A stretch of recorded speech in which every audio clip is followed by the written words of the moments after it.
Amigas, amigos, buenas tardes, tengan ustedes, mucho gusto en saludarles en un programa más de Tierra Nuestra. Por aquí son tan amables, aparecerán los teléfonos que no me sé de memoria, pero ahí los van a ver para llamarnos. Hoy nuestro programa tiene una conformación especial y espero que ustedes colaboren conmigo. Va a ser muy interesante lo que vamos a presentarles en esta primera hora. Posteriormente nuestro programa Sopa de Letras. Pero este programa también tiene mucho de instrucción, de utilidad y seguramente que todos ojalá y tengan la gentileza de apreciarlo y de verlo porque, como decían y dicen en nuestra región, uno no está zafo, que quiere decir todos podemos estar en circunstancias de esta naturaleza y todos podemos desde luego recurrir a la justicia cuando se nos lesionan nuestros intereses y nuestras garantías. Hace unos 2 o 3 meses salió mucho en los periódicos el hecho de que se iban a instituir la figura del juicio oral penal. Usted va a decir, ¿qué es eso? Bueno, pues es el hecho de que los jueces ya no, la justicia se aplique en casos penales, como ahí dice juicio oral penal, yo creo,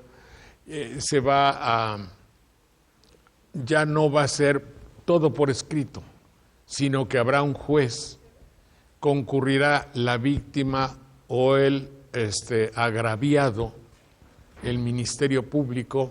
¿Pero qué significa el Ministerio Público? Eso lo vamos a ver.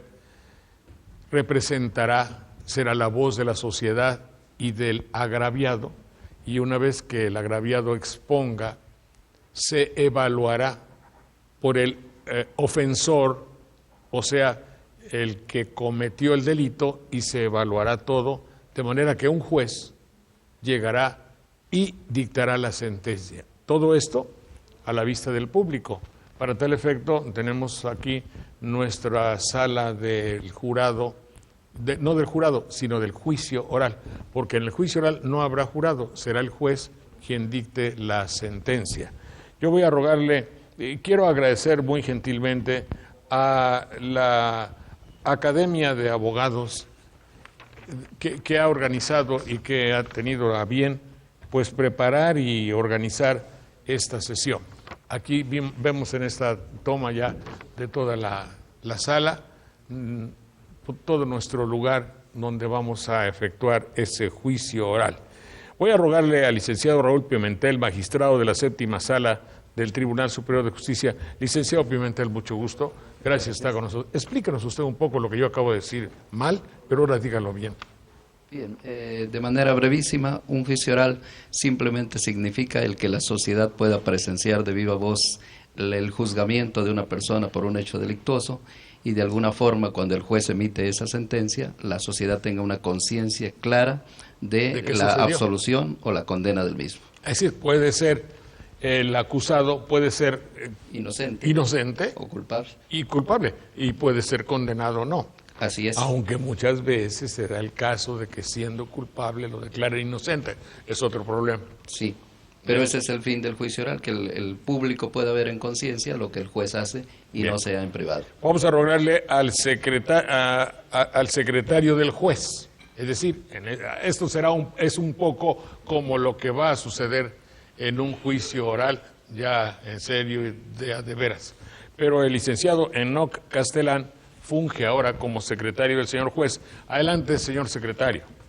La participación del secretario en este tipo de juzgados es prácticamente con el objeto de que el juicio respete un formato preestablecido y que se lleve a cabo dentro de los tiempos y dentro de las precisiones jurídicas que señala la ley. ¿Usted ayuda al juez? No propiamente, yo soy el que da fe de los hechos que se realizan durante el juicio. Pero ¿da usted fe? ¿Significa ser un testigo que apunta todo? No. Certifica.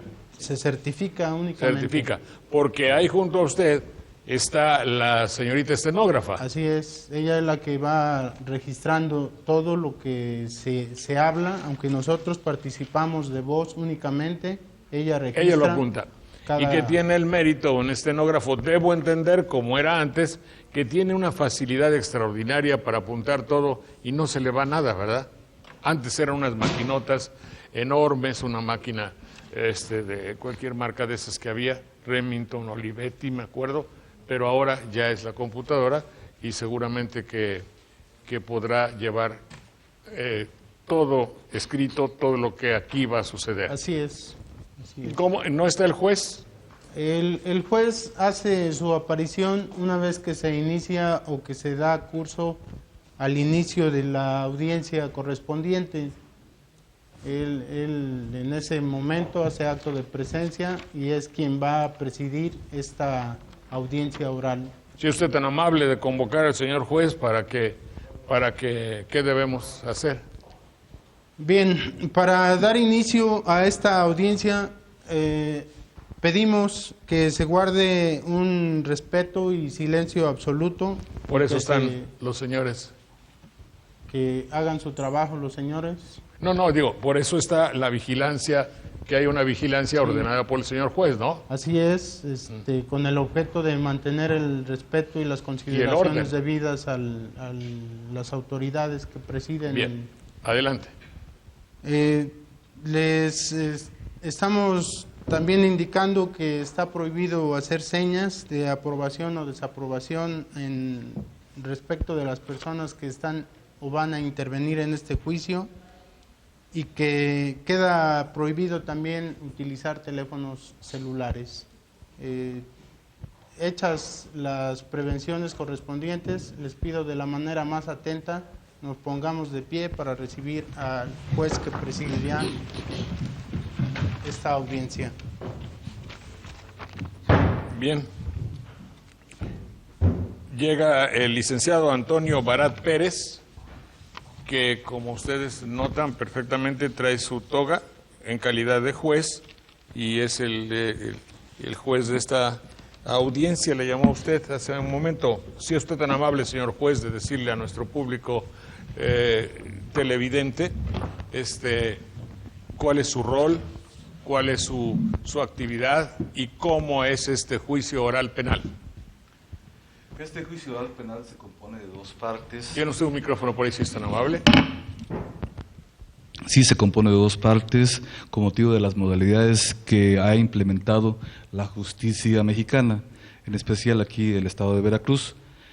En estos juicios, una primera parte se llama juicio de preparación a juicio oral y posteriormente una vez que se radica, una vez que se determina la situación jurídica de los acusados, los inculpados, del inculpado, pasa a la segunda fase que es la del juicio oral penal. En esta se van a desahogar todas las pruebas, todas las aportaciones que tengan las partes, ya sea el fiscal o el Ministerio Público y sea la defensa, y los testigos y documentos que tengan que ofrecer para que al final de todo ello se dicte una resolución. Bien, ¿podemos sentarnos? Así es. Gracias. Bien, entonces,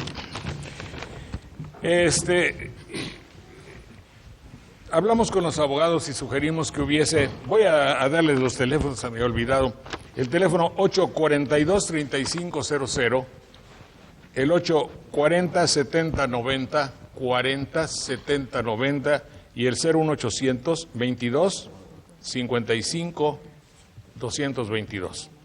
840-7090 para que nos digan más o menos si ustedes quieren orientación. Yo le rogaría después a la Academia de Abogados que ilustre a nuestro querido público. Nosotros queremos cumplir con la ley. Muchas veces no es tan simple, así como con los impuestos, así como con todas las, iba a decir recovecos, pero no, con todos los pasos que hay que dar dentro de la burocracia. Dentro de la burocracia es a veces muy difícil. Entonces creo que esto nos sirva y por ahí si tienen alguna pregunta que hacer, yo digo que va a ser respondida. Bien, yo le rogué a la Academia de Abogados que buscáramos un delito que podría ser y estar en la sociedad de lo cual se habla poco, porque en nuestra región, yo he conocido a muchas personas que dicen, oye, necesito dinero, y lo necesito con urgencia, porque di las escrituras de mi casa. o tengo una comadre, tengo un pariente, o mi hijo, mi hija, o alguien ya perdió su terreno. ¿Por qué? Pues porque lo dio en garantía para un préstamo. Y me comieron los intereses, eso es lo que dice, me comieron los intereses. ¿Qué significa eso? Pues que tenía que pagar el 10% mensual y se iba todo mi sueldo. Y lo que antes me había costado 50,000 pesos, ahora ya debo 300, 400,000. Señor Ministerio Público, si usted tan amable, que es el licenciado Ángel Cruz, Ministerio Público, junto a él está la víctima, Jamie Guerra. Vamos a dejar en la interrogante si es en realidad una víctima o es una abogada que sabe mucho de esto. No importa, el asunto es examinar el caso que les estoy diciendo. Confrontar a una persona que va a perder su bien, su casa, su terreno, lo que sea, porque no puede pagar intereses tan altos, porque alguien le prestó. He oído la palabra agio y he oído la palabra usura. Adelante, licenciado. Muchas gracias. La definición que nos da nuestro Código Punitivo para el Estado de Veracruz, en su artículo 221, dice textualmente: a quien aprovechándose de la necesidad apremiante, ignorancia o inexperiencia de otro, obtenga para sí o para un tercero, mediante convenio formal o informal, intereses o utilidades notoriamente superiores a los autorizados o vigentes en el mercado oficial de valores, causándole evidentemente perjuicio económico. Se le impondrán de 4 a 8 años de prisión y multa hasta de 5 tantos de los intereses devengados en exceso. Esa es la parte en la que se ubica, en este caso, los hechos que presenta la parte agraviada, la señora Jamie Guerra Bocanegra, ante esta institución social. Bien, yo voy a rogarle, si ustedes no me lo permiten, a Jamie Guerra, que en esta ocasión es la víctima, que nos cuente su caso. ¿Podría ser, señor juez, que ella pase a esta silla para que nos presente con su micrófono? Adelante. Adelante. Supongo que se le tendría que preguntar, si es tan amable, preguntarle sus generales o decir quién es, o si obviamos y usted me cuenta lo que le sucedió. Bueno, tengo un hijo de 12 años. Mi hijo siempre ha sido muy sano. Soy madre soltera. Y de pronto mi hijo se puso malo, ¿sí? Se sentía muy mal. Y lo único que hice fue llevarlo con un doctor particular. ¿Sí? El doctor me dijo que había que operarlo inmediatamente porque tenía apendicitis aguda. Y en caso de que no se operara de inmediato, se le reventaría el órgano. Podría morir. Sí, y podría morir. Sin pensar, ¿verdad? Le dije que hiciera todo lo que pues fuera necesario con tal de que mi hijo se salvara, porque podía morir.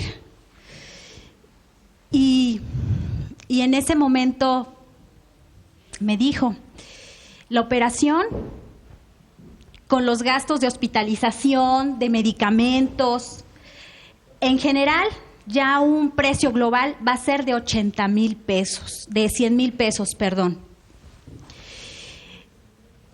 Se hizo todo, lo llevaron al quirófano y le dije, usted no se preocupe, que voy a regresar con ese dinero, no sé cómo, pero tengo que regresar. Tengo un negocio muy pequeñito, tengo una tiendita donde vendo dulces, refrescos. Que obviamente no daba los 100,000 pesos, señor. No. Y llegó un cliente, ¿sí? A tomar un refresco. Abrí mi negocio porque quería platicar con algunos familiares, hablar por teléfono, a ver si ellos me podían apoyar, ¿verdad? Con esa cantidad. Y al verme el cliente tan angustiada y llorando, me preguntó qué era lo que pasaba. Me desahogué con él, le platiqué, ¿verdad?, mi situación. Y en ese momento él me dijo que él conocía a una persona que me podía conseguir ese dinero. ¿sí? Era una persona que vive en Banderilla. Me dio la dirección, fui, me entrevisté con esa persona. Si le parece, no vamos a pronunciar nombres, no por nada, sino porque tendría que ser un juicio en realidad. Si el caso de usted es así, pues seguramente que mis amigos abogados la habrán de conducir. Fue usted, y me duele mucho que en mi pueblo hay esas cosas, pero en fin, adelante, fue a Banderilla, ¿y qué sucedió? Bueno, esta persona me dijo que sí, que con mucho gusto él me iba a prestar la cantidad de 100,000 pesos, pero que le tenía que dejar algo en garantía si tenía algunas escrituras, ¿sí? Y le dije que sí, que tenía las escrituras de mi casa. Y él me dijo que él me llevaba el dinero en unas horas a mi casa, ¿verdad? Nos vimos en la casa, revisó las escrituras, revisó los pagos del predial, ¿verdad? Predial, que claro. estuvieran al corriente. Me pidió una copia de la credencial del lector, ¿verdad? Para que él estuviera seguro que conmigo estaba haciendo Era el la trato. persona adecuada. Claro. Y me dijo, no te preocupes por los intereses, porque habíamos acordado que en 3 meses, ¿verdad?, le iba a liquidar esa cantidad. Sí, dice, tú no desconfíes de mí, te voy a prestar los 100,000 pesos, sí, pero ¿sabes qué? Nada más te voy a dar 80,000 pesos ahorita, sí, porque no me completo, realmente fui al banco y no alcancé la cantidad, pero tú no desconfíes, yo te voy a dar esa cantidad. Me hizo firmar un pagaré, ¿verdad?, con letras impresas negras en blanco. Y yo creyendo en la buena voluntad, honestidad de esa persona. ¿En blanco? ¿Sí? ¿Sí? Adelante. Él me dijo que no me preocupara, que los intereses iban a ser muy pocos, lo más mínimo, que lo único que quería era ayudarme. ¿Sí? ¿Y qué sucedió? Que a mi hijo lo dieron de alta al siguiente mes. ¿Sí? Y justamente al siguiente mes, a los 30 días que se cumplieron, el señor fue a mi casa, ¿verdad?, para exigirme los intereses, ¿sí?, de esa cantidad que me había prestado, y ni siquiera me había prestado los 100,000, me prestó 80, ¿sí? Tenía yo un poco de dinero para surtir mi tiendita, ¿sí? Y el señor me amenazó, me dijo que, pues que la verdad era su negocio, ¿sí? Y yo confiando todavía en la honestidad, en que creí, ¿verdad?, que al contarle mi historia, ¿verdad?, él pues iba a ir un poco a apiadarse de mí, ¿verdad? Pero sin embargo él abusó, ¿sí? Abusó de la necesidad, de la angustia que tenía por tener ese dinero, esa cantidad. Y ya después, ¿verdad?, como le di 12,000 pesos, el señor no quería hacerme ningún recibo. No quería, ¿sí? Y pues ni modo, yo también me molesté, estuvimos peleando mucho, discutiendo muchas horas hasta que pude conseguir que me firmara un recibo.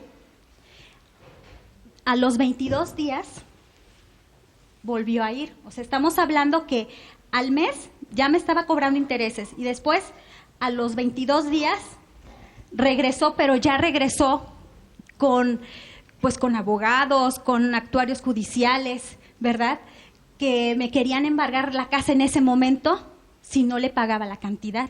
Ya me estaba pidiendo 40,000 pesos más, que había incrementado la deuda. Ministerio Público, si es tan amable. Señorita Jaime Guerra Bocanegra,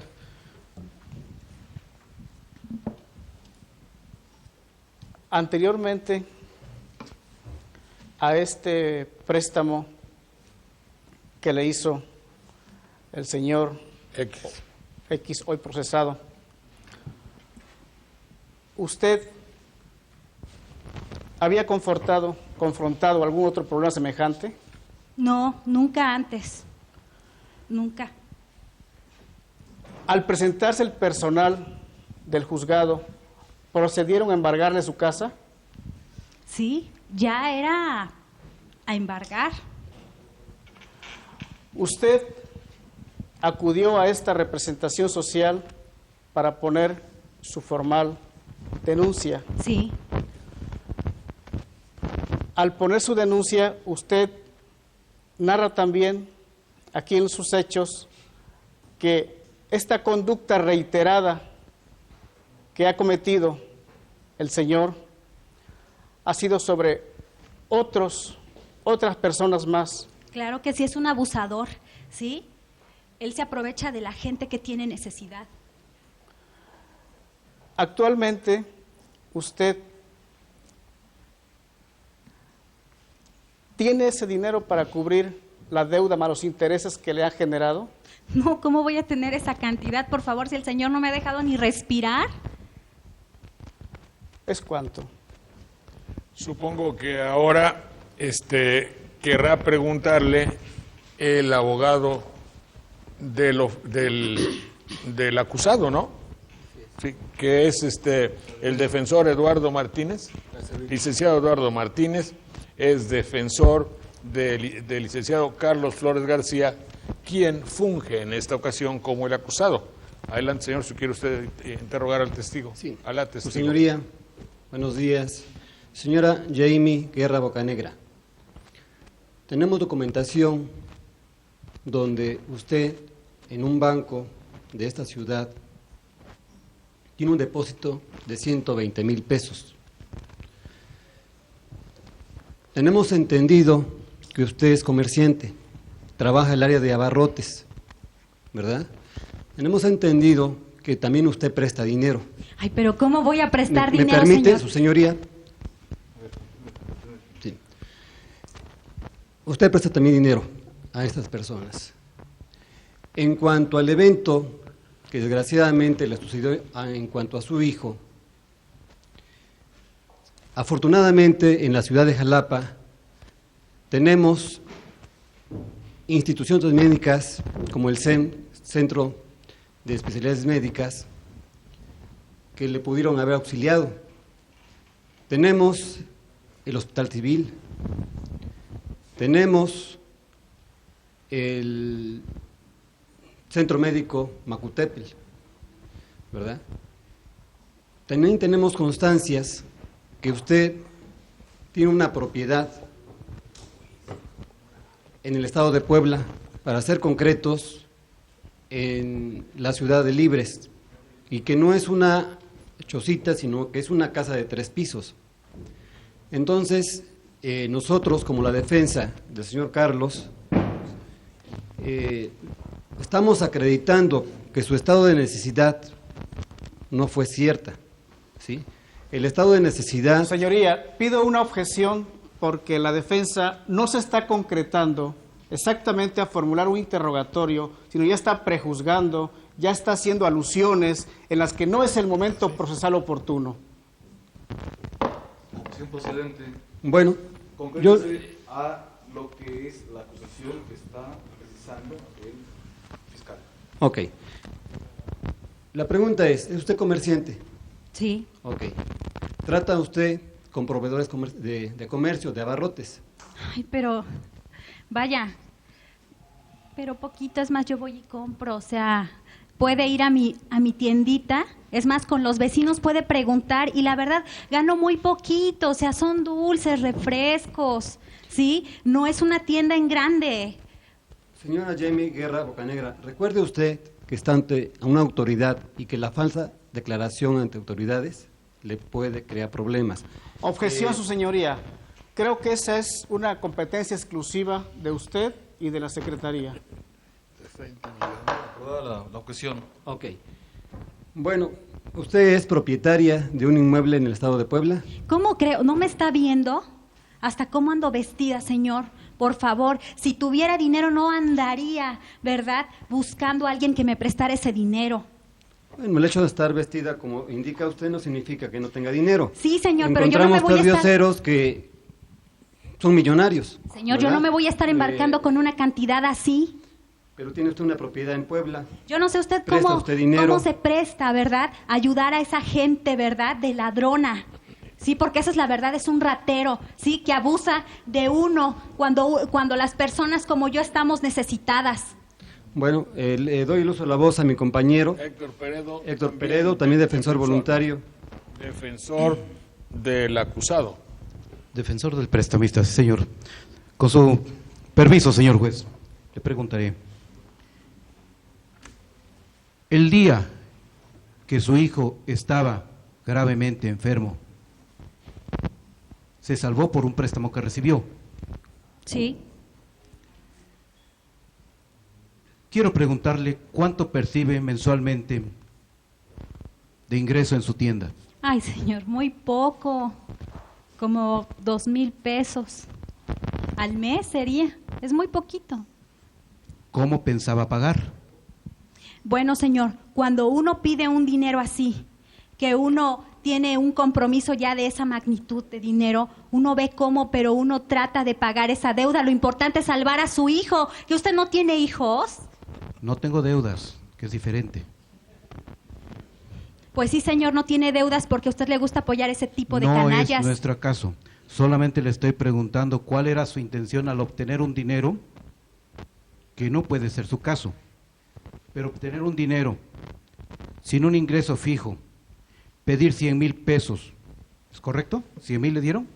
¿80,000? No, me dieron 80 y el señor actuó de mala fe, abusó, ¿verdad? Cobrándome esos 20,000 pesos ya de interés.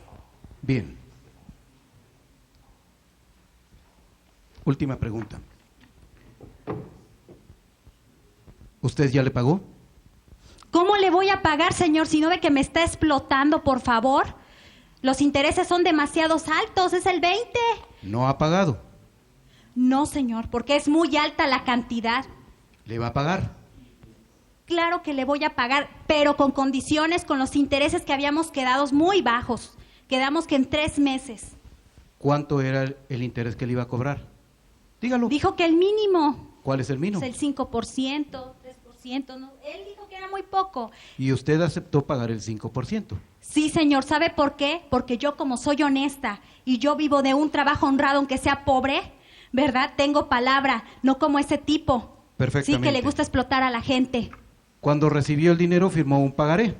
Sí, El pagaré estaba en blanco, me dice. sí. ¿Correcto? Bien. En este momento le voy a pedir, de favor, que lea un artículo de nuestro ordenamiento mercantil. Por favor, se lo va a leer, señor juez, es el número 78. Objeción, su señoría. No permito que se le dé lectura a una norma aislada, a un artículo, porque parece ser que la defensa desconoce que las normas deben ir concatenadas, relacionadas, de acuerdo con su literalidad, una con otra para una correcta hermenéutica jurídica. Por lo tanto, pido se deseche esta intervención de que la persona que le viene representando la institución social dé lectura a un solo artículo sin antes percatarse de que las normas van relacionadas. La objeción que hace el fiscal. Con la reserva de mis derechos, debo decir a su señoría que desde luego que la señora recibió dinero y firmó un pagaré, realizó un acto mercantil y no fue sorprendida. Es cuanto. Gracias, señor. Volvemos en un minuto, les doy los teléfonos para cualquier comentario: 842-3500, 01800-2255-222 y 840-7090. Volvemos en un minuto.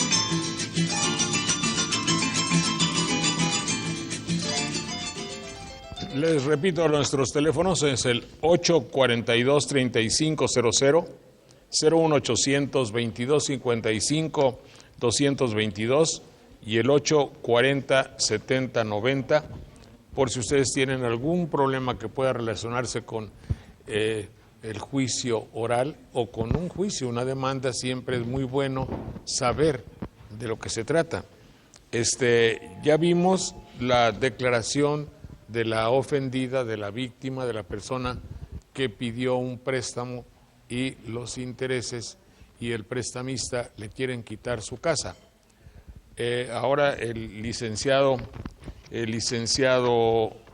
Carlos Flores García se ha investigado, se ha imbuido del pensamiento de un prestamista que practica el agio o la usura, que como ya vimos es el sacar provecho excesivo de el dinero que se le presta a una persona que lo necesita, ese dinero, por alguna emergencia. Entonces generalmente le prestan, le llegan a cobrar hasta el 10 o 12% mensual, lo cual hace que si prestaron 10,000 pesos, al cabo de un año tiene que pagar 20 y no pueden, pero tienen mucha urgencia. La señora que es la víctima, Jamie Guerra, tenía su niño enfermo requería una operación, pidió 80,000 pesos, 100,000, nada más le dieron 80,000 y al poco tiempo le quieren quitar su casa. Entonces, ese caso, que puede ser perfectamente cierto, ¿cómo no íbamos a traer aquí al acusado? Porque obviamente tampoco iba a comparecer. El licenciado Carlos Flores García es el acusado. Señor juez, ¿qué se debe hacer ahora? Sí, en continuidad de la audiencia de pruebas, precisamente aquí está en el banquillo el acusado, el procesado, el señor Carlos Flores García. Consecuentemente, el señor agente del Ministerio Público tiene la palabra para poder interrogar libremente aquí al acusado. Muchas gracias, señoría. Señor Flores, en el momento en el que usted se presentó al domicilio de la señora Guerra, ¿el pagaré efectivamente estaba en blanco? No, ella lo llenó y lo llenó completo, consignando un interés del 20%. Quiero hablar un poquito más fuerte. Anteriormente, usted ha prestado también dinero a otras personas. Sí, muchas veces. ¿Usted se ha adjudicado bienes por motivo de los préstamos que acostumbra hacer? También. En este caso, usted se presentó con sus abogados aquí presentes y los actuarios del juzgado a embargar la propiedad de la señora Guerra. Sí. Díganos usted,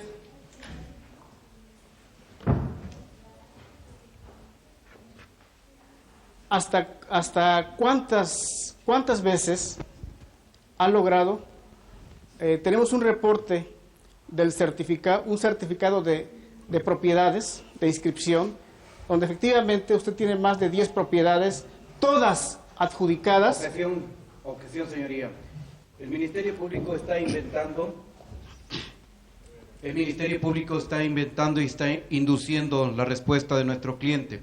Nuestro cliente no conoce esos certificados, no se le han mostrado, por lo tanto, no puede responder de una prueba que no ha visto con anterioridad para ponerse a imponer de ella y objetarla debidamente. Pido que la pregunta sea desechada y que mi defenso no conteste ello. Objeción delegada, porque consta en el sumario que efectivamente hay antecedentes de lo que está el Ministerio Público argumentando. Gracias, señoría. Señor Carlos Flores, ese interés del 20% que usted ya le está cobrando a la señora Guerra y que además, según la mecánica de los hechos y su declaración que acabamos de escuchar, no le entregó los 100,000 pesos que ella pidió prestado, le entregó los 80. No, fueron 100. Las constancias arrojan lo contrario.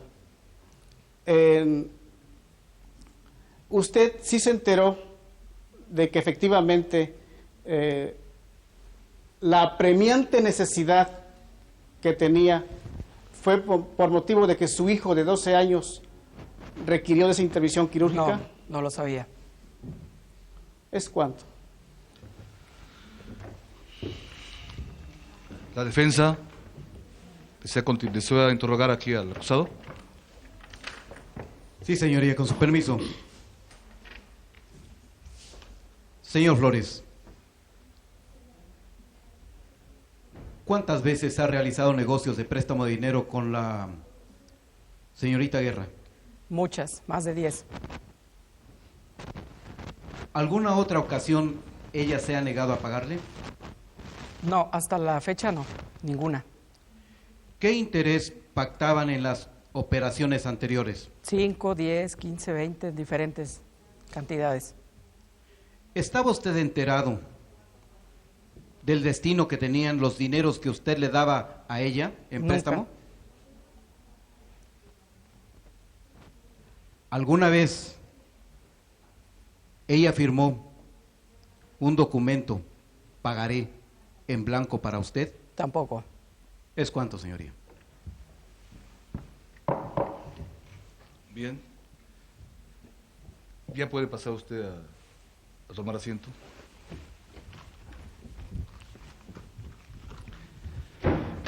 En continuidad de desahogo de pruebas, tenemos o pedimos la comparecencia aquí del testigo, el testigo de cargo. ¿Me permite, su señoría?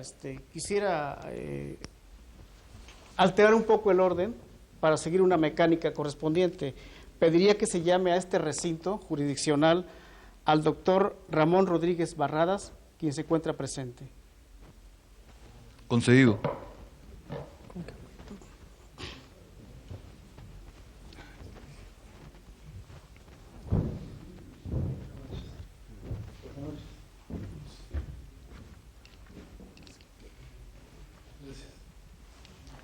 Tiene la palabra, señor agente del Ministerio Público.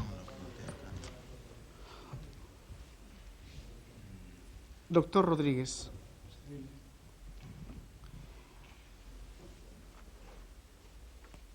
Al realizar la auscultación al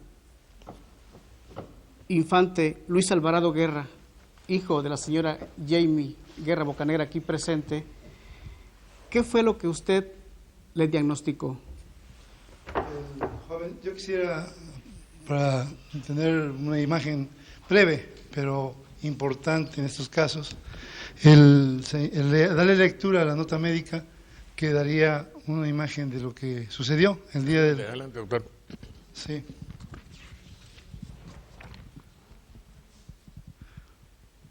Soy médico cirujano de la Universidad Veracruzana, tengo un consultorio en la calle del Centro, y la señora llegó con su niño, pues prácticamente cargándole porque no podía caminar.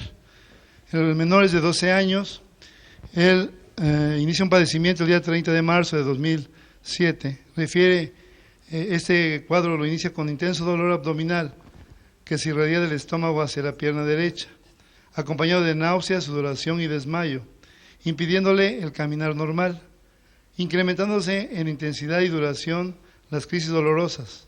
El dolor persiste de continuo aun cuando ha tomado algún analgésico. Esta molestia ha evolucionado en espacio de 4 horas.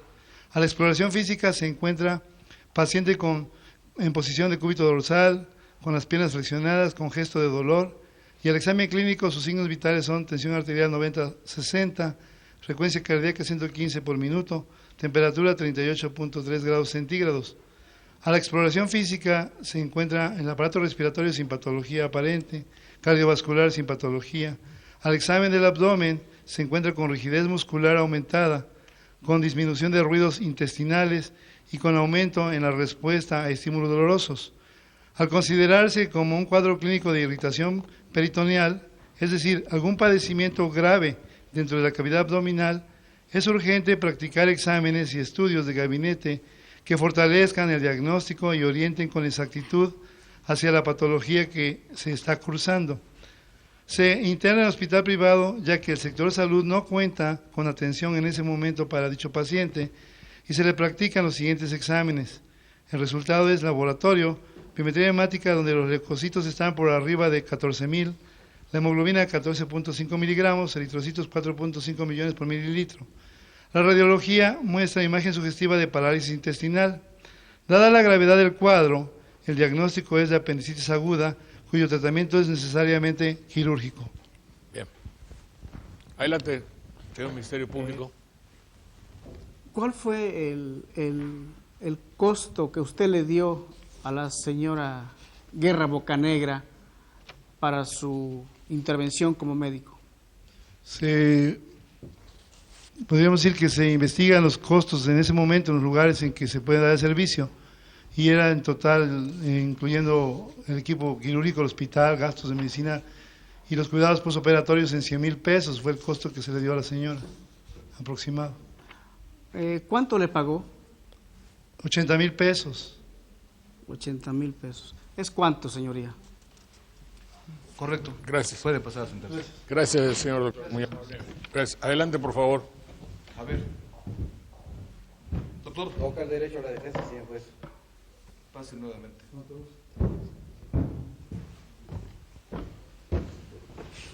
La defensa. Sí. Señoría, doctor Sí, dígame. Ramón Rodríguez. Para servir.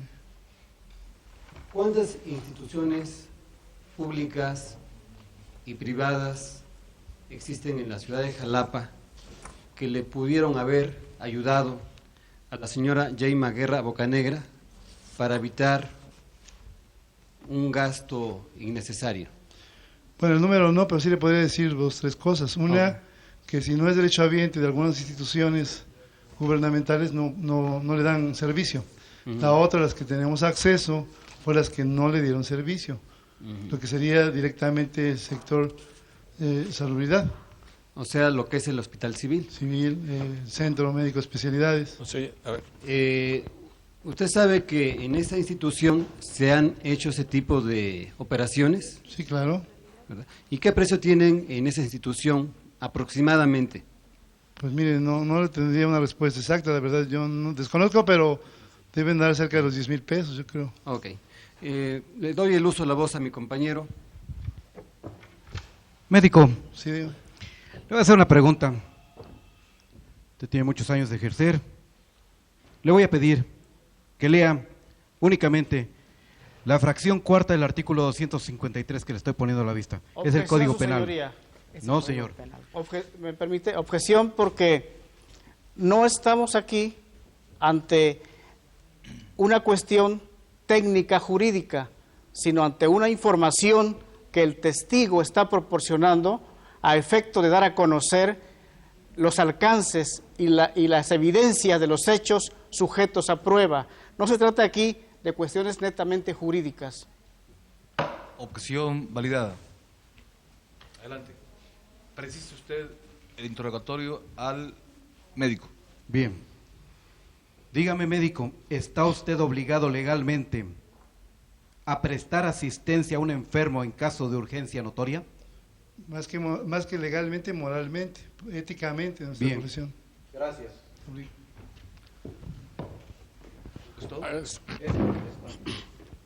Adelante, señor juez. Después de esta... gracias, señor doctor, muy amable, muy amable. Después de esto, debo decir a nuestro querido público que esto no están tomándolo como que queremos engañarlos. No, nuestra finalidad de este programa, lo dije al principio, quizá no lo puso usted, y no lo he repetido para dejar que se desarrolle el juicio tal como debería ser, como es, como va a ser en el futuro en la legislación. Ya parece ser que se hace en Nuevo León y parece ser que se hace en Oaxaca, bueno, en Chihuahua también. En Veracruz se harán así los juicios y bueno, debemos saber cómo es un servicio para ustedes. Los aquí presentes, salvo los abogados, son los que tienen contacto con eso. Tómelo como una enseñanza. No es que alguien sea, el señor no es prestamista y la señora no forzosamente tiene una tienda o sí. No, eso no, el caso sucede. Lo que es real aquí es el contenido. Se está prestando dinero al 100 o 110% y hay agujeros en la legislación y la pregunta fundamental mía sería ¿por qué un banco puede prestar con sus famosas tarjetas de crédito al 60%. ¿Por qué una casa de empeños presta al 100% o 120%? ¿Y por qué hay personas que prestan al 10% mensual? Lo cual hace que sea el 100% anual. Aquí eso sería motivo de un enjuiciamiento y evaluación muy sesuda, muy inteligente, muy profunda. Aquí solo les decimos a ustedes, y quiero agradecer, como lo hice al principio, a la Academia de Abogados y a estos gentiles y a amigos abogados, que en realidad es su oficio, el hecho de que ellos hayan hecho concreto un juicio oral sobre un tema que poco se ha tratado, pero mucho sí se ha sabido de personas que son víctimas de una necesidad y que piden y que después se los comen los intereses, que es la palabra que se utiliza. Así es que no estoy engañando a todo el mundo, ni la señora Jenny engaña a todo el mundo. Por cierto, que quiero agradecerle su particular tomar bien la personalidad de una persona ofendida, sí. El señor Félix Gómez Domínguez, de Cozoleacaque, está indignado porque el programa no entiende cómo yo me permito a defender los intereses de los ricos del gobierno. No. Estamos hablando de unas personas comunes y corrientes en la sociedad que prestan dinero así. Eso no es defender al gobierno. El señor, el prestamista que usted está representando, digamos, no es un funcionario público. Es un señor que vive ahí a la vuelta, que tiene 10 o 15 casas ya, que eso es un hecho, porque se los quitó a señoras como Jenny que tenían una necesidad. Se los quitó prácticamente. Eso se llama robo, usura, y tengo entendido que es un delito, que se castiga con cárcel, ¿verdad?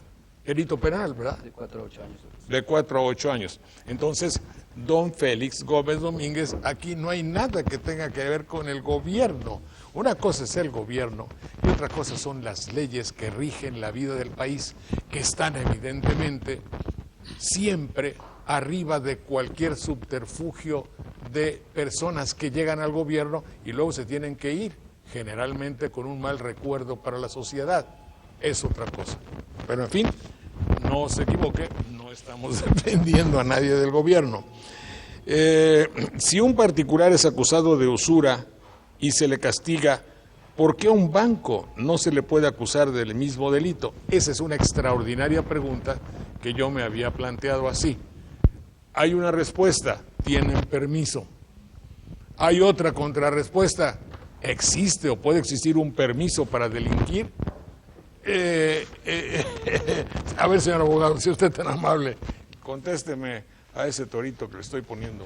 Sí, y lo que acontece aquí es que las leyes sí establecen la facultad por la función que realiza el banco, entre otros aspectos de prestar, y bueno, es un convenio, el Código de Comercio establece que se rige por la voluntad de las partes. Si las partes pactan un convenio y en ese convenio estipulan intereses y la institución está reconocida oficialmente, se legitima el acto. Eso no quiere decir que sea correcto, es decir, ética o moralmente o socialmente no es bien visto. Usted habla de corrección, de ética y de moral. Sí. No es ético, ni moral, ni correcto que yo pague por una tarjeta de crédito 65%, ¿está usted de acuerdo? Así es. Estamos de acuerdo, hay cosas que un solo abogado, un juez y un abogado por conocedor que sea, no puede arreglar. Sí, así es. No olviden ustedes que estamos en un sistema donde prevalece una protección a las ventajas o a lo económico, se llama neoliberalismo, y esto existía desde antes del neoliberalismo, desde luego, ¿verdad? Sí, aquí lo que pasa es que alguien tiene que realizar esa función. Si los bancos no prestaran dinero, definitivamente la economía del país sufriría una afectación. Sí, desde luego. Ahora, si lo prestaran a menos a menos intereses, desde luego que habría más justicia, ¿o no? Sí, lo que pasa es que las instituciones bancarias no estarían. No son instituciones justicieras, ni mucho menos. Ni de buena fe, dijo usted. Sí, Eso lo dijo usted, señor licenciado. es. Muy bien. Esther Aguirre, el prestamista es un abusivo y debería ir a la cárcel, que seguramente tiene muchos abogados y dinero y por eso es que no va a la cárcel. Bueno, es la voz del público. Contador Arturo Medina, ¿es de mala fe firmar un documento en blanco? Es de mala fe quien se lo da a firmar y es una falta. No vaya usted a firmar nunca un documento en blanco. No firme. Oye, aquí te voy a dar una carta, hazla tú y yo la firmo. Te voy a poner mi firma. Eso no se hace. Eso es verdaderamente un peligro, ¿verdad? Sí, es un riesgo porque no se sabe el contenido que le puedan imponer.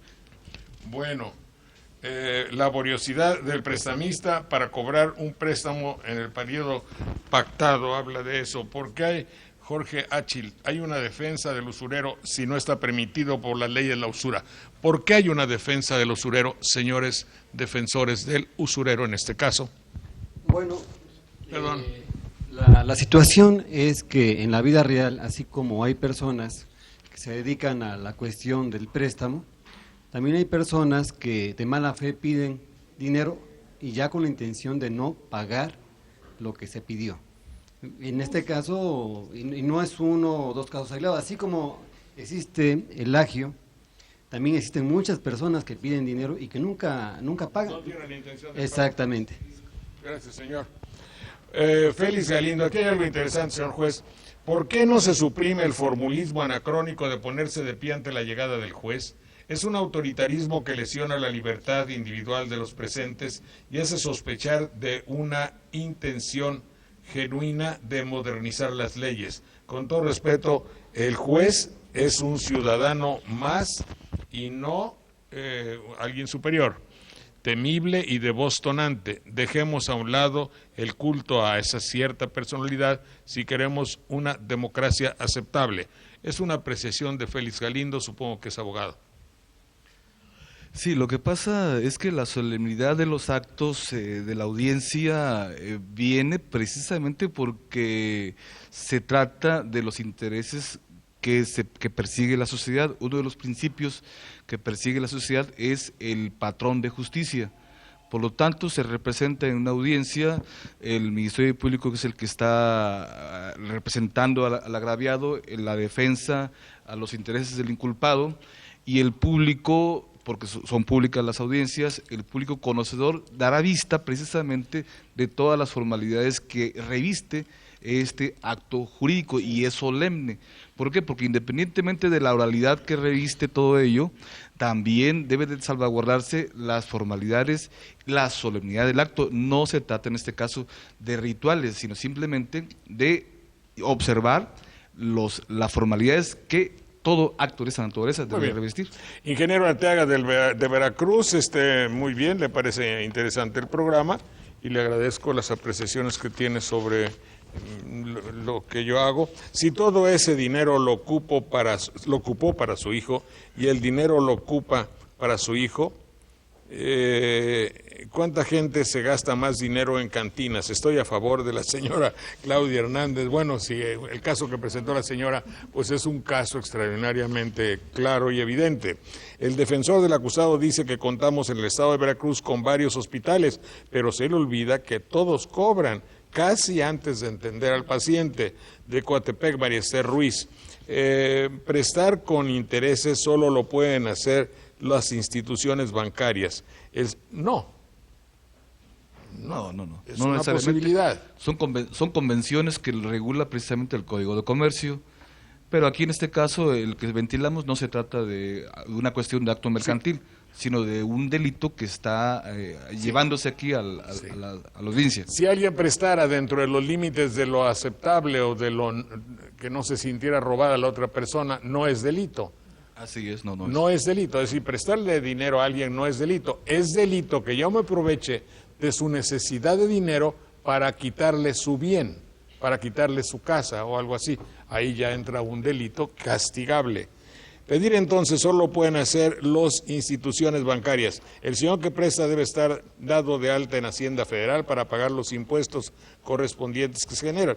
Ahora, de todas maneras, tendrás que pagar impuestos, si no es a la entrada, es a la salida, si no porque pusiste más de 20,000 pesos, de manera que ahorita no hay quien se salve, ¿verdad? Hay dos cosas en la vida que son inevitables: la muerte y pagar impuestos. Eso no se los quita nadie, desde luego. Estaría cometiendo evasión de impuestos quien no pague los impuestos de los dineros que le llegan, pero ya se están tomando todas las medidas adecuadas para que no se escape nadie. Marjorie Oropesa, de Aguadulce, ¿existe alguna ley que regule que los agiotistas presten dinero arriba de la legalidad? Bueno, la ley sí existe, ¿verdad? ¿Qué es código de qué? El Código Penal. El Código Penal lo establece. Y en el Código Penal usted va a encontrar los intereses, cuando un interés deja de ser un interés justo y se convierte en un delito, ¿verdad? Sí, en este caso, en el artículo 362 del Código de Comercio se maneja el 6% anual. Ese es el interés que es legal, porque está contemplado en la ley. Ahora, en el artículo 23-28, por lo que hace a nuestro Código Civil, el interés es el 9% anual. También, como cae dentro del derecho positivo, dentro del ámbito de la norma, esos son los intereses que se pueden cobrar sin caer en un delito. Bien. Don Margarita Hernández me habla, ¿cuánto es el tanto por ciento que un agiotista puede cobrar? Bueno, hay un prestamista que no es considerado como delito. ¿Cuándo un prestamista se convierte en agiotista? Es la pregunta. Es decir, ¿cuándo los intereses están hechos con la finalidad de robar y no de ayudar a alguien? Si el señor aquí presente hubiera prestado el dinero a la señora y hubiera arreglado o pactado con ella un 5% anual o un 10% anual, no fuera un presunto delincuente. Pero si la señora le tiene que pagar ahora un 10% y él va directo sobre la casa y no le dio todo el dinero, sino que ya se cobró intereses adelantados, es que se nota ya la evidencia de que su intención no era ayudar a la señora. Su intención no era prestarle dinero a una tasa de interés normal. Su intención era despojarla. ¿Está claro, verdad? Bueno, la persona de la que están hablando es mentira, señora Mariana Domingo de Jalapa. Bueno, no se trataba, y les dije al principio, no se trata de que todo sea... Un día vamos a hacer uno en serio y con personas que estén ofendidas y ofensor. Señor Isabel López dice que si la afectada gana 2,000, ¿cómo pensaba pagar el préstamo tan alto? Aquí también habría que pensar un poquito en la premura y presión de una urgencia. Es decir, quizá entre comillas, ella dijo, bueno, salvo a mi hijo, quizá puedo conseguir otro trabajo, reestructurar mi tienda, vender mi propiedad yo, pagar mi deuda y emprender otro negocio. Es decir, no es trágico. Ella quizá en este caso, no tenía la intención de hacerle daño al señor ni de robarlo. Tenía la intención primaria de salvar a su hijo. Eso debemos presumir.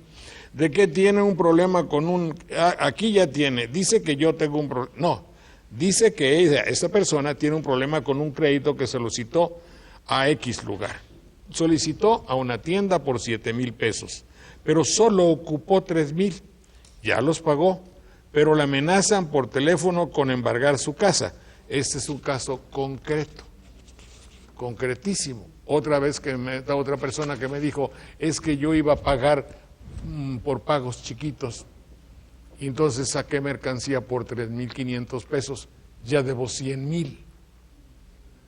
Esos casos son los que hay muchísimos en el auditorio, y eso es lo que yo le suplicaría a la Academia de Abogados, sea tan amable en tomar cuenta de ellos. Quizá podamos hacer algo por estas personas que son víctimas de esas argucias de la ley. o de la necesidad, ¿verdad? La señora Jenny engaña, no engaña. Se encuentra muy indignada por el programa porque no entiendo cómo yo, que soy tan serio, claro, señora, está defendiéndolos. Se le defendieron, pero rico, ya vio usted que no. Palabra de educación es otra cosa para el programa. Señores, son ustedes muy amables. Si alguien de ustedes quiere dar alguna conclusión, la vamos a dar dentro de un momentito, pero rapidito.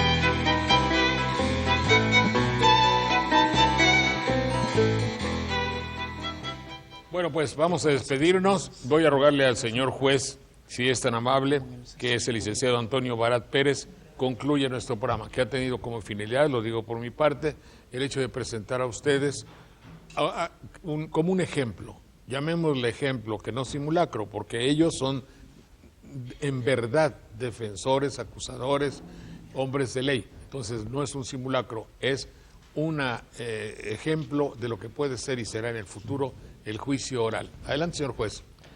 La representación que tenemos en este acto con relación a la audiencia, al desahogo de las pruebas, una vez que tanto el acusado como la víctima tuvieron la oportunidad de ser interrogados, desahogaron las pruebas que ofrecieron. Los testigos también depusieron aquí ante la presencia en la audiencia. Se declaró cerrado el periodo probatorio y hecho que haya sido, se entró a la fase de conclusiones que tanto la defensa como la Fiscalía, el Ministerio Público ofrecieron. En este caso, el Ministerio Público pidió la sentencia al acusado en el parámetro de 4 a 8 años de prisión, porque él puntualiza su acusación y la defensa a su vez, con las pruebas aportadas, trató de desvirtuar los hechos, trató de acreditar que efectivamente era o es inocente el acusado. Concluida la audiencia, se cerró la instrucción y se pasó a la fase de resolución o sentencia, la cual, una vez que se dio estudio a todas las pruebas, se valoraron las circunstancias de modo, tiempo y lugar en que sucedieron los hechos, concluimos con la siguiente determinación. La modalidad o la existencia del delito de usura se encuentra acreditado porque se han satisfecho las particularidades del Código Penal. En este caso, el que se haya aprovechado de la inexperiencia, de la necesidad, de el haber obtenido un interés utilitario o notoriamente superior a lo que puede considerar la ley, se encuentra debidamente acreditado con el préstamo, con la facturación del pagaré, con la exhibición de los 100,000 pesos. La valoración de las pruebas, en este caso los testimonios de cargo que ofreció y que se desahogó en parte del Ministerio Público, también se encuentran debidamente acreditados porque no desvirtuaron los hechos que constituyó la defensa, y el testigo de cargo o de descargo que ofreció la defensa tampoco se encontró mayor asidero. Por lo tanto, se impone al acusado, al señor Carlos Flores García, la pena privativa de libertad de 4 años de prisión, con la modalidad de ser conmutable y con la suspensión condicional de 5,000 pesos y una multa de 20,000 pesos. Eso es todo.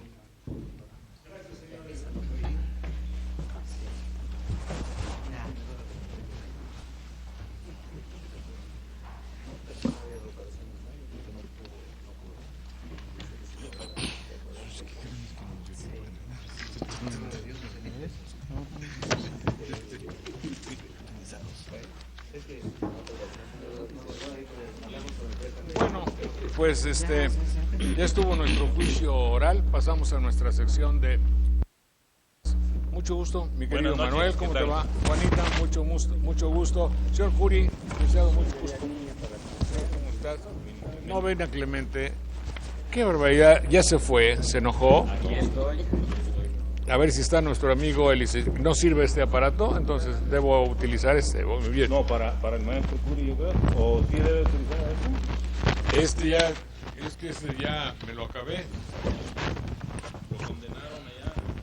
¿Qué piensas, mi querido Manuel, acerca de los juicios orales? Que sería una excelente oportunidad para que los abogados recuperaran parte de ese característico estilo de la retórica que los distinguió durante muchos años, durante mucho tiempo, no solo en México.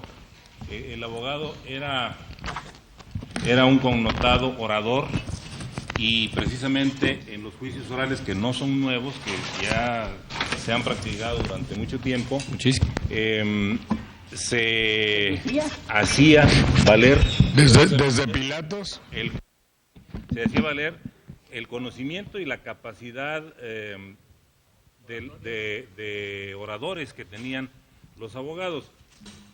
No se trataría solo de que triunfara alguien por el manejo que tiene del idioma, Por elocuente, sino por la certeza que tuviera Claro. en la invocación de las normas y de los argumentos, porque si se fuera nada más por la capacidad de convencimiento, estaríamos en una dificultad que pondría en riesgo quizás la justicia. Se volverían vendedores de autos.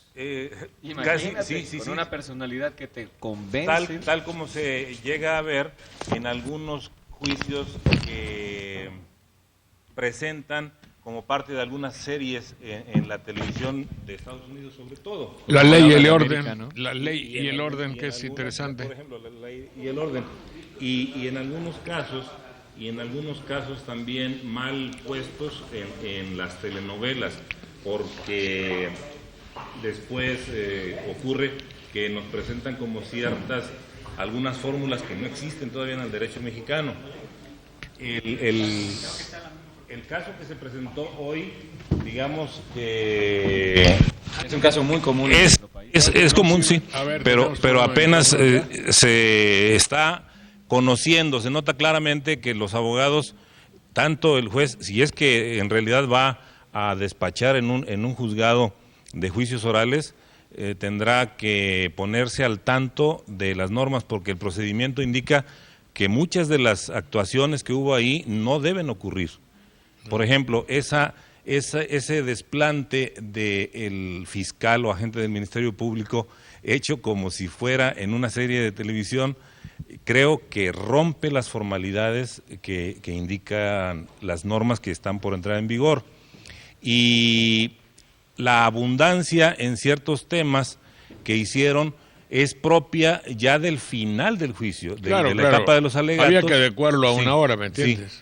Entonces, pero es importante, por otro lado, que se realicen juicios orales, porque hay un rezago muy grande, no solo en Veracruz, sino en México, en materia penal, y el hecho de agilizar con juicios orales los procedimientos, me parece que puede ser una buena solución, porque ahora mientras presentas una promoción y la acuerda el Ministerio Público y la turna y si hay alguna... 2 años. Bueno, entonces se pierde mucho tiempo. Sí, yo creo que bueno, para que se agilice. Ahora, todo lo que tengan ustedes de problemas, si son tan amables, me lo pasan, yo se lo voy a pasar aquí a la Asociación de los Abogados, al licenciado Bertoldo Reyes Campuzano, que tan gentilmente me ayudó, y a todos ellos se los voy a pasar, y ya me lo acaba de decir, para algunas personas que confrontan problemas de esta naturaleza, se los va a tratar de orientarlos. Muy bien, pues vayamos a la materia de nuestro programa Sopa de Letras, y dime tú si hay alguna palabra que necesite alguna clarificación. Con suerte la oscurecemos más.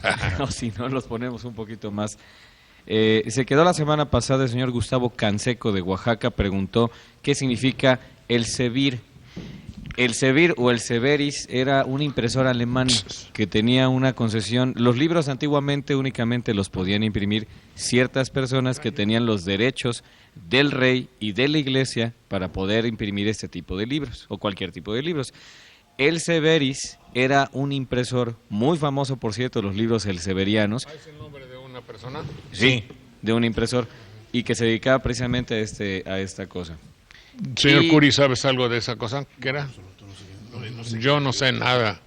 Pero sí puedo decir algo de la audiencia, el concepto de audiencia pasado. Ahorita, espérate, nada más termina.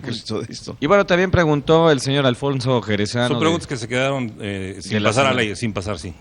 Alfonso Jerezano, de San Andrés Tuxtla, preguntaba el significado de la palabra mamotetro. Mamotreto. Así lo escribió él, ¿no?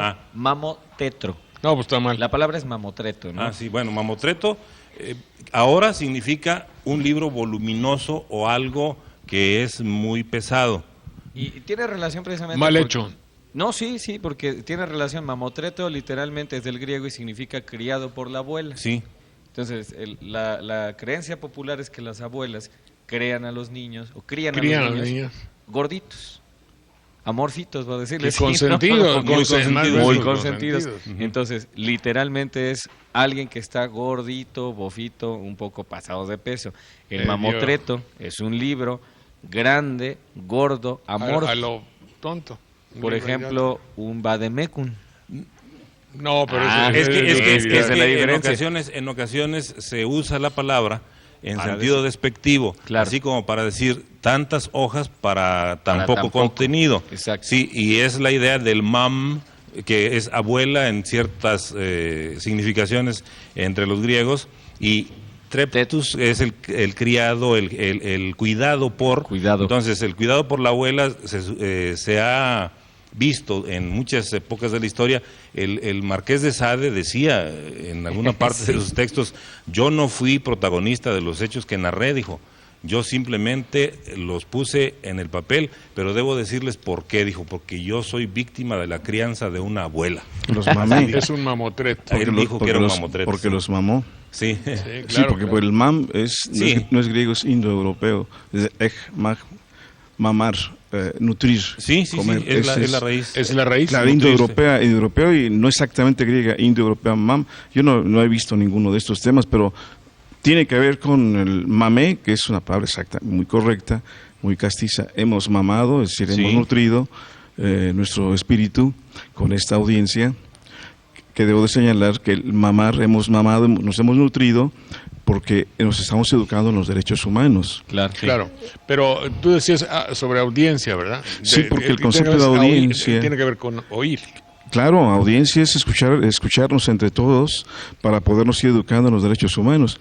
Le decía aquí a la maestra que estos juicios orales que existían en la Nueva España, había un proceso, era la Real Audiencia, las audiencias no hispanas tenían también sus propios, ante el proceso de segregante y brutalmente negador de los grupos humanos que tiene ese país, existían las audiencias, es decir, existían los procesos de juicios orales. Muy bien. A Sor Juana Inés de la Cruz nunca le llevaron un juicio o un proceso, pero sí le hicieron una especie de consejo, en el cual decían que era una niña muy dotada.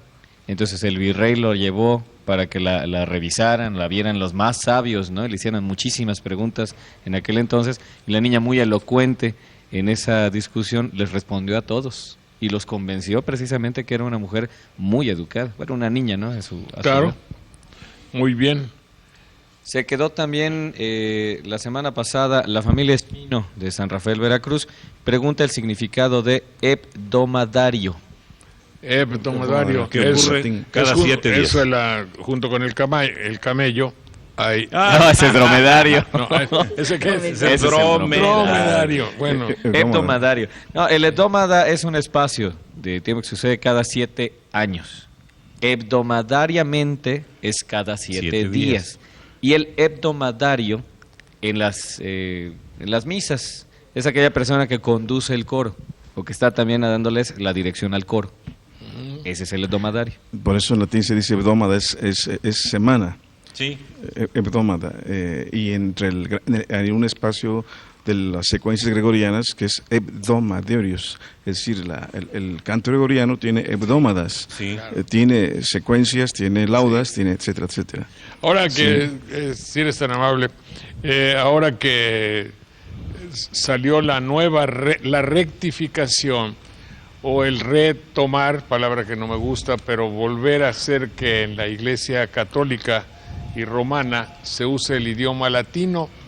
Este programa que siempre se ha caracterizado desde hace años en utilizar muchas referencias de latín que son de una utilidad extraordinaria, porque si ustedes tuviesen ¿cómo diría yo?, la curiosidad de tener un diccionario latino-español o español-latín, y digo, el mismo sirve, se darían cuenta cómo buscando una palabra en latín, uno se da cuenta exactamente de lo que significa, sin necesidad de muchas definiciones que luego los diccionarios traicionan o no son tan exactas ni correctas. Pero qué curioso, ¿verdad, señor Puri, que ya ahora la Iglesia tenga que echar marcha atrás, lo cual a mí ya pone en entredicho un poco la infalibilidad futura, porque es decir, si tomó una determinación hace unas 3 décadas o 4, ahora rectifica, ¿cuándo se equivocó? ¿Antes o se equivocó hoy? En alguna forma queda en entredicho la famosísima infalibilidad hipotética de un ser humano, que justamente lo humano es evidentemente ser falible. Falible, que quién sabe qué quiere decir, que falla, obviamente, y con creces. Lo que pasó es que en el Concilio Vaticano II, la propuesta de las lenguas vernáculas, estaba la recuperación de las lenguas, pues, entre ellas el propio latín. Es decir, debía haber no negado el latín. En ese caso es una lengua vernácula. Pues porque al menos el neolatín, es decir, el latín no hispano es neolatín. Pero en fin, sí. Y se convierte en la lengua castellana. Todo lo que sabemos de la rima y el ritmo acentual, que es el castellano, pues viene del latín, neolatín. De manera que no debió de haber dejado nunca el latín. Tuvieron un conflicto justo con Lefebvre, que es el obispo Lefebvre, francés, sí, Monseñor Lefebvre. Por el latín. Que finalmente Lefebvre no estaba tan equivocado, ¿verdad? No estaba equivocado. En el sur de Jalisco hay unos seguidores de Lefebvre que siguen celebrando y continuaron haciéndolo durante años en latín. Sí. Uno puede dejar de aprender el latín, pero la formación que uno tuvo de latín nunca se lo va a poder perder. En la dicción, en el sentido del lenguaje, en saber escuchar a la gente. La organización del pensamiento. ¿Ah, sí? También sí, porque nos ayuda a entender de dónde se origina nuestra lengua, nos ayuda también a saber cómo se deriva formalmente. Pero lo que estás diciendo de Lefebvre, finalmente a Lefebvre nunca lo oímos que anduviese en aras. Yo conocí a sacerdotes lefebristas o lefebrianos y presenté a algunos de ellos. Haga usted de cuenta que ese es un católico recalcitrante muy encerrado en su iglesia, en su espiritualidad, en los rituales de la iglesia tradicional, pero nunca anduvieron en la consecución del poder, que yo me acuerde. No andaban los lefebristas en las mesas de los potentados, ni de los ricos, ni de los políticos. No hacía Lefebvre una declaración de carácter político cada semana. Después de la iglesia, sí, de la misa. Sí nos parecía, estaba a la derecha de la iglesia. Era algo muy encerrado y muy tradicionalista. Pero finalmente, pues sería ahora recordamos con nostalgia esa iglesia lefebriana de los grandes consejeros, confesores. Porque ¿verdad? conservaban, es el concepto de conservadurismo, no Sí. solamente es de los problemas en la concepción moral, sino que se conservaban cierta senatus, cierta sapiencia, que oxigenó demasiado el Concilio Vaticano. Fue tanto el oxígeno que entró que posteriormente al Vaticano II concilio se terminó la enseñanza del latín y difícilmente uno encuentra ahora personas que se han refugiado los latines en institutos de filología en la UNAM pero en general se perdió el latín.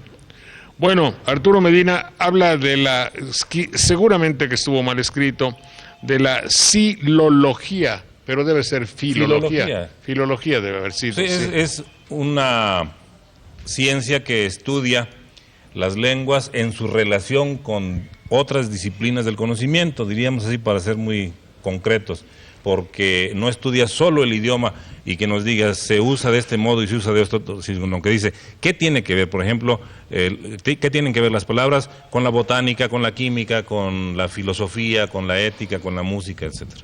Es la relación de la palabra o de los filología, signos. Filos, amigo. Amigo y logos, palabra.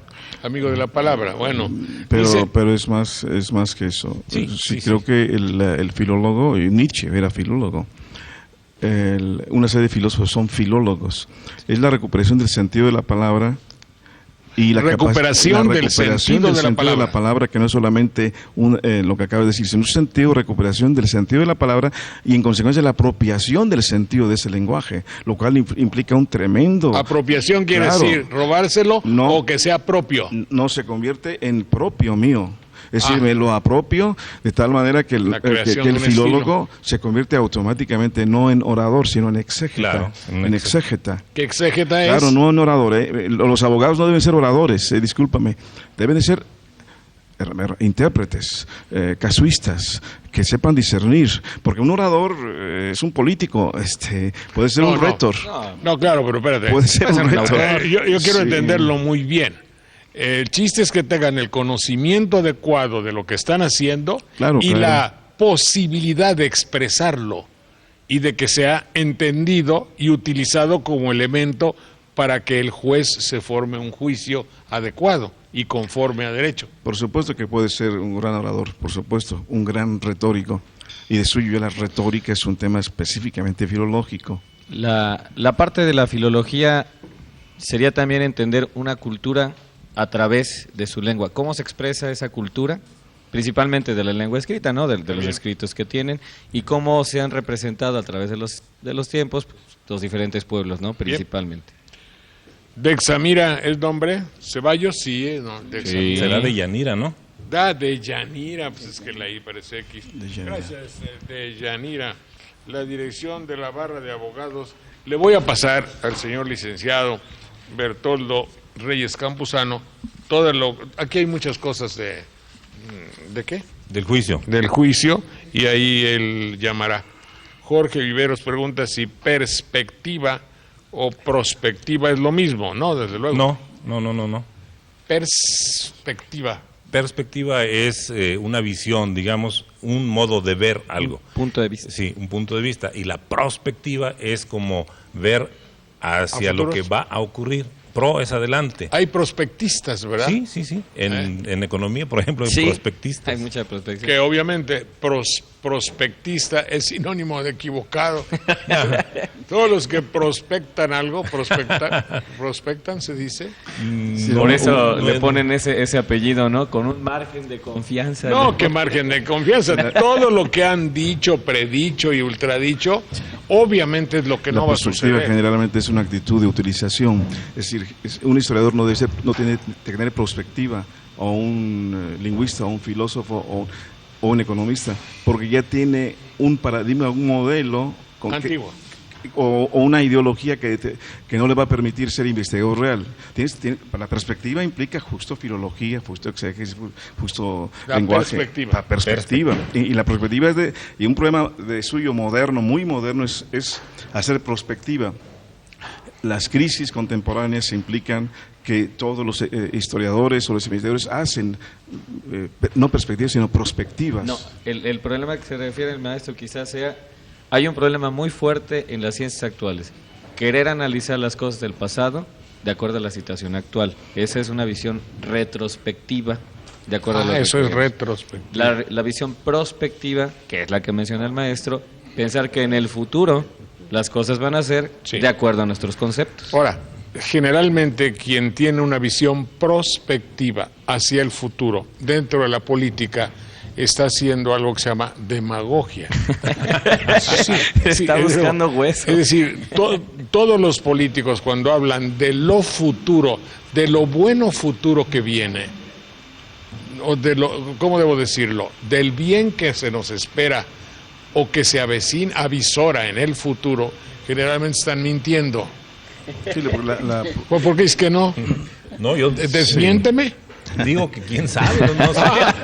Sí, pues eres hipócrita, porque ¿a poco es falso lo que digo? Pero es que habría que decir entonces que el mundo no funciona. No. Pero funciona para uno. Pero permíteme, ¿por qué? Cuando un político te dice, este plan que yo estoy haciendo ahora, acerca de, por ejemplo, mi convicción de que todos debemos comportarnos bien en tales aspectos, asegura que en un futuro vamos a tener la prosperidad, la felicidad y la armonía en México, que es un pensamiento prospectivo. Sí, basta Y con... es falso. Es falso. Sí, pero no falso, es en falso todos, por un, quizás. es un punto de partida que sí es falso. Hacer perspectiva implica estar dando culto al puro presente. Es perspectiva, es decir, no más falta con que modernice mi mobiliario mental, lo que está pasando ahorita, y en consecuencia actúo en el campo político, en el campo de la acción humana, pero siempre en prospectiva. No significa necesariamente que yo no haga retrospectiva, ex antecedentibus recta fit interpretatio. Hago juicios a partir del pasado, pero el asunto que quien hace prospectiva normalmente no lo hace, porque ha hecho de la contingencia del presente pura necesidad y lo convierte en prospectiva. Los políticos dicen coyunturalmente hablando. No, es pero la palabra que utilizan. coyunturalmente, si coyunturalmente quiere decir con todo la posibilidad de mentir, la mala intención, todo eso sí. Juanita, por favor, adelante. Pero si usted está amable. ya. Juanita, adelante. Bueno, pues decimos de diferentes palabras que a veces en las gramáticas dice que son sinónimos, pero hay algo curioso, luego dicen no existen sinónimos perfectos. Pero en este caso yo quiero insistir en esto de los proverbios porque a mí me parecen muy interesantes y todavía tenemos muchos a los cuales referirnos, pero en este caso traigo unos que se refieren precisamente a unas palabras que parecen sinónimas pero no lo son. Por ejemplo, tenemos la palabra refrán. Refrán es un dicho o sentencia. Ábrego de día, agua al tercer día. Este proverbio posiblemente no es muy conocido por lo que se refiere a ábrego. ¿Qué es ábrego? Es un airecillo un tanto frío que presagia algo. Y entonces por eso dice ábrego de día y luego es que presagia que va a llover. Y su origen es africus, porque en Europa lo recibían del sur. Entonces era un aire que venía de África y por eso le llamaban así. Africus y después ábrego. Y luego ábrego y sí, como que es un aviso. Sí. ¿Verdad? Así se tiene. Luego tenemos otro que es apotegma. Apotegma no es precisamente un refrán, aunque sí puede serlo, pero este se refiere a algún personaje en especial. ¿Un dicho? Sí, conócete a ti mismo. Pero identificado con quién lo escribió o quién lo dijo. Nocete ipsum. Sí, por ejemplo. Sí. Apotegma. Ese es el máxima. apotegma. Una sentencia. Una pues. sentencia. Ya sabemos, nocete ipsum, ¿de quién? ¿De quién es? Sócrates. Sócrates. Pero antes está en el no exactamente. Sócrates nada más lo que hace es recuperar el oráculo de Delfos. Y dijéramos que lo puso de moda. Con el nous. El nous. Sí. Conócete a ti mismo. Bueno, apotema. Y no, apotema es la línea que une los al cateto que va el centro hacia uno de esos abajo. esquinas. Ajá. ¿Apotema? Esa es la apotema. Sí, porque cae. Apotítemi, caer. Es una medida que va desde el centro hacia una de las bases. Pero se la identifica periferia. en un triángulo rectángulo. Sí. En Se un puede, triángulo rectángulo. En cualquier De ahí la palabra postemilla. Sí, Postemilla, porque sí, ha de existir. es algo que se Una se inflexión. agrega, que surge en una parte del cuerpo, sí. Bueno, tenemos luego aforismo. ¿Qué es aforismo? Aforismo es una sentencia, un refrán, pero que se convierte en norma o regla. Aforismo no es cuando uno quiere cobrar y no le pagan sus afores, no. Esas son fregaderas, ¿no? Por ejemplo, dice, la audacia es en los negocios lo primero, lo segundo y lo tercero. ¿Audacia? Está interesante, ¿no? Sí, la audacia. Luego tenemos que es un proverbio. ¿Qué es proverbio? Proverbio, pues, es un pensamiento expresado en pocas palabras, como cual, pues, tenemos que es un eco de la experiencia, y aparecen reunidos en una parte de la Biblia, muy leídos, muy interesantes, y... El libro de los proverbios. Hay un libro de proverbios. Es bellísimo, ¿verdad? Así se llama, el libro de los proverbios. Y finalmente tenemos adagio. O que te preguntaba si era adagio. No, adagio en música. español. No, en música es sí es adagio. Pero en latín es adagio. Aquí es adagio, que es una sentencia breve moral. ¿Y adagio en música? Es una parte pequeña, lenta, muy lenta. Eso es un adagio.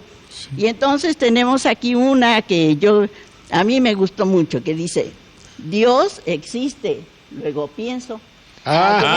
No, pero para Eso que es sea es adagio, una chuequez. para que sea adagio necesita dar la indicación de hacer algo. Agere es hacer, como de ahí viene la palabra también, agenda. Entonces, adagio es aquella expresión que te indica hacer algo. Almuerza bien, come más, cena poco y vivirás, ese es un adagio. Por eso casi siempre como son... que ordena. En imperativo, sí. Son de tipo moral, normalmente. No, Pues bien, eso no sí mires lo a quién. tenemos. Sí, los está... adagios los adagios que construye Erasmo, y solo se llama adagios, son construcciones de pensar brevemente y pensar bien. Claro. Y después lo recupera Gracián, el jesuita. Su presencia en la Nueva España es importantísima. Hay una serie de jesuitas que trabajan adagios y enseñan, es decir, cuando uno está estudiando, a pensar, el sentido clásico es pensar brevemente, pensar bien, pensar brevemente es pensar bien, y eso ya implica que es una actitud, un posicionamiento ético, porque sabe uno pensar y pensar con brevedad.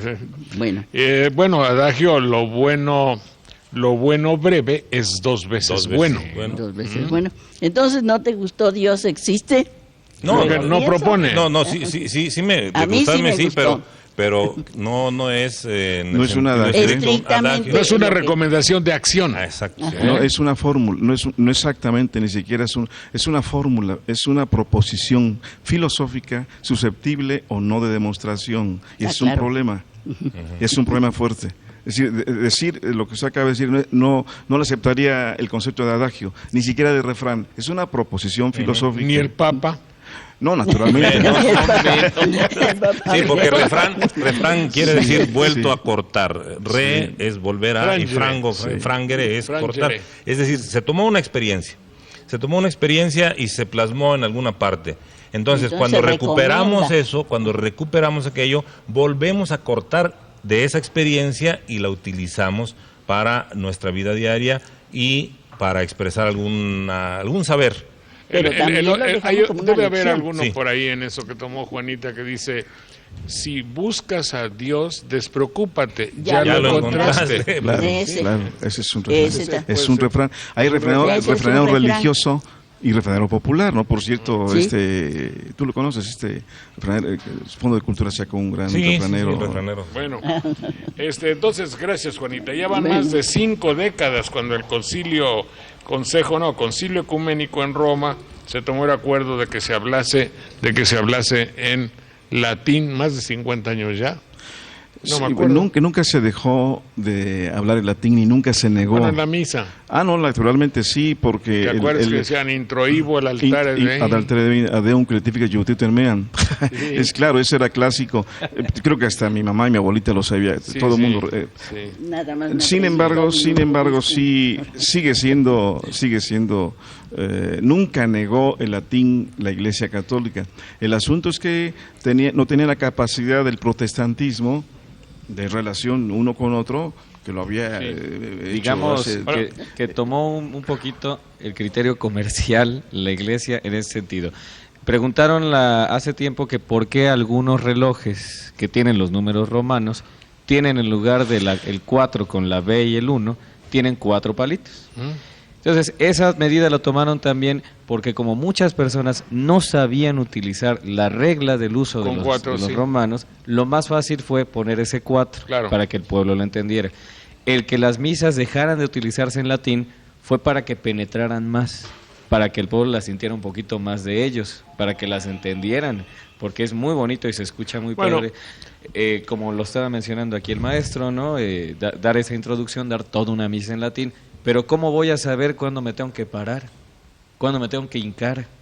Está bien, pero ¿cuándo tengo que hacer las manos así o dar brinquitos? O hacer, cuando pasa la charola, ¿no? Porque en una de esas yo vi en la misa que brincaban y hacían faramayas y levantaban las manos, parecía el programa de Raúl Velasco. Bueno, pues ya son los grupos pentecostales. No, bueno, pero también en la Iglesia Católica hay algunos que hacen carismáticos eso. dentro los carismáticos. Sí, hay un.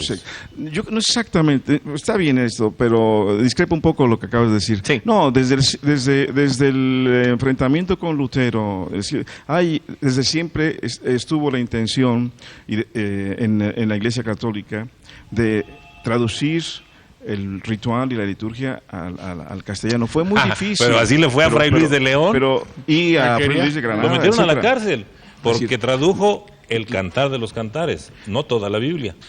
Estaba prohibido. Sí. Y así pasó también con la ciencia, que se escribía toda en latín. Precisamente los tratados, por ejemplo, de Descartes, que se escribió también en latín, después al traducirlo a otros idiomas para que se entendiera le cambiaron todo. Le cambian el sentido. A ver, yo creo que el problema es no tanto que se realicen en latín o no las misas, sino para qué se hace eso. Si fuera para popularizar esta lengua, que sería muy útil para que tuviéramos elementos de mayor conocimiento de nuestra propia lengua, bien. Pero si se va a volver al latín para convertir otra vez en algo críptico y casi esotérico, exclusivo de los iniciados, misterioso, ahí ya no. Pero espérate, también es que, por ejemplo, tú, porque no, seguramente como persona normal no ves eso, pero a mí yo disfruto muchísimo poniendo una estación de televisión donde un sacerdote con una guitarra que está pensando en otra cosa, está rezando el rosario con una monja nebulosa, desvaída y disforme interiormente hablando. Desde luego, están hablando de Dios ante el Santísimo expuesto todo el tiempo. Entonces, eso es, si usted piensa verdaderamente que no debe creer en Dios, póngalo un rato. Le aseguro que si tiene la fe endeble, ahí la acaba de perder. Porque todo su concepto de lo que puede ser Dios, la religiosidad, Jesús, el respeto a algo superior, al más allá, a un premio, a un castigo, ahí se le quita. Al ver ese extraño personaje y se están horas. Y ya a veces mi masoquismo tiene un límite y después de unas 2 horas dije, no, ya basta. Ya lo apago. Salgo a respirar, ¿me entiendes? Y ya poner otro programa, es que poner el noticiero. hay un tipo de, qué bendición. Es que hay un tipo de religiosidad vernácula ya en el catolicismo que ha terminado por la sublimación de lo trivial, de tal manera sublimación que... de lo trivial, claro, porque no solamente en la Iglesia Católica, en las instituciones políticas, lo trivial es su elemento fundamental, ¿no? Y lo que está intentando con el latín es que no hay que olvidar que hay una enorme juventud, por cierto europea, que han insertado mucho de lo profundo del gregoriano en sus propios mundos rockeros. Y en consecuencia, la liturgia y el rito no solamente es un mundo esotérico, no es un mundo místico, que es muy distinto. Por eso digo yo, ojalá fuera con esos afanes de popularizar esa lengua que nos dio vida. Porque la mística no solamente está fundamentada en una teología, y una teología está fundamentada en un proceso canónico, racional incluso, y latinista.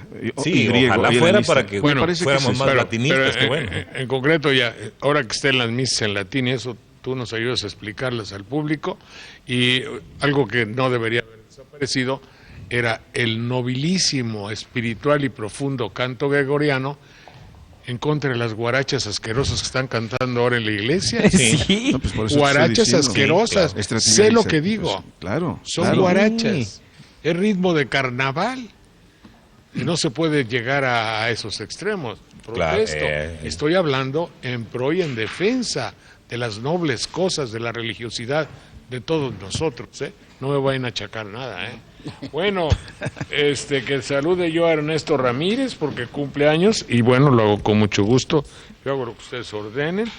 Y aquí también, que no dice, ¿de dónde proviene la expresión pláticas bizantinas? No nos querrá usted decir que tenemos... No son alusiones directas. No son alusiones a nosotros. José Álvarez pues sí Porras. Adelante. Bueno, Bizancio fue la capital del Imperio Romano de Oriente, donde se refugió finalmente gran parte de la cultura, entre otras la cultura cristiana en un tiempo, y la cultura occidental, digamos, o la parte nuclear de la cultura occidental, porque Roma dominaba en ese momento. Y se hizo fama que se discutían algunos asuntos a veces medio intrascendentes.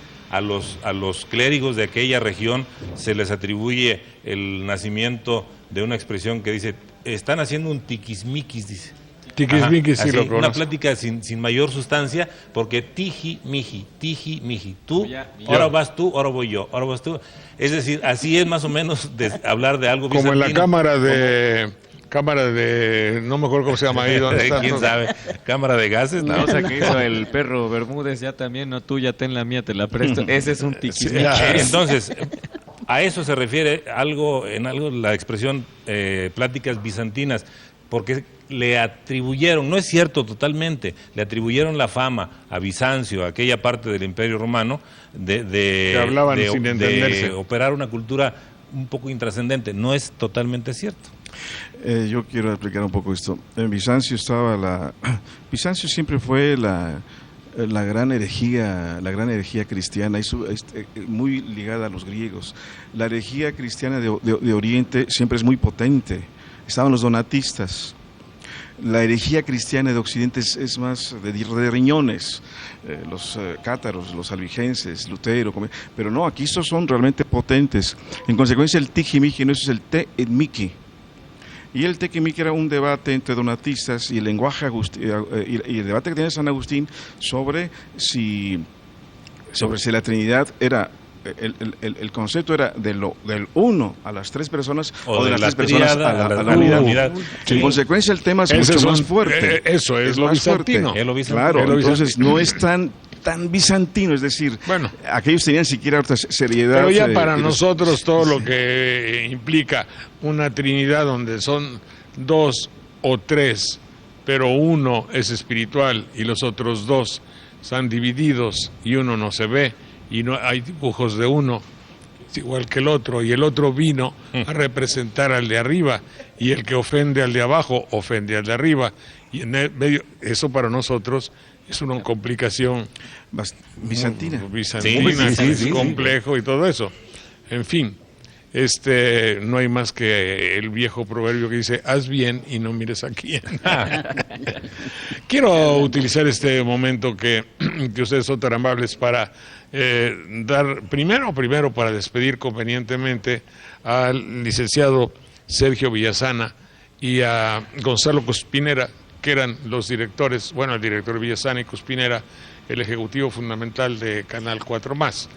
Debo decir que cuando llegamos, ellos nos recibieron con los brazos abiertos, que nos facilitaron todo para hacer nuestro programa. Muchas gracias y se va Villasana. Gracias, don Sergio, mucho gusto, un abrazo fuerte, mi amigo, y ojalá tengas mucho éxito en la encomienda que se te ha dado dirigiendo el Instituto Veracruzano de Cultura. Llega con nosotros un joven compañero que aquí lo conocemos, David Cuevas, y que tiene toda su juventud pasada aquí, y bueno, él es un joven, pero seguramente desde hace 15 años era prácticamente un niño, ha crecido en este Canal 4+. Nuestro deseo, evidentemente, es de prestigiar a la televisión en general como una obsesión de los que aceptan estar en este programa, y trataremos de hacerlo y seguirlo haciendo con aprecio, con cariño y con entusiasmo.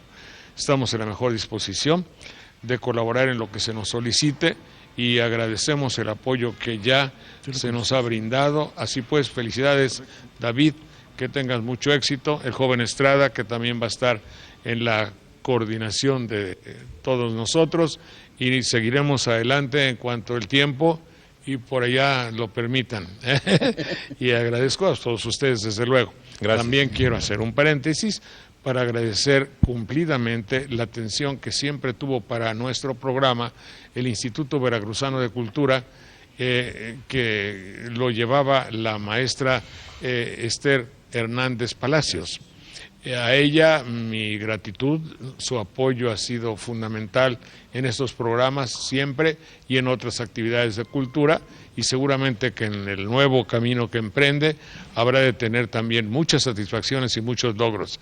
A todos ustedes felicidades, y así saben que aquí nos encuentra, y nuestro programa desde luego, mientras esté en el aire, al servicio de ustedes. Muchas gracias. Buenas noches. Gracias. Gracias. Buenas noches.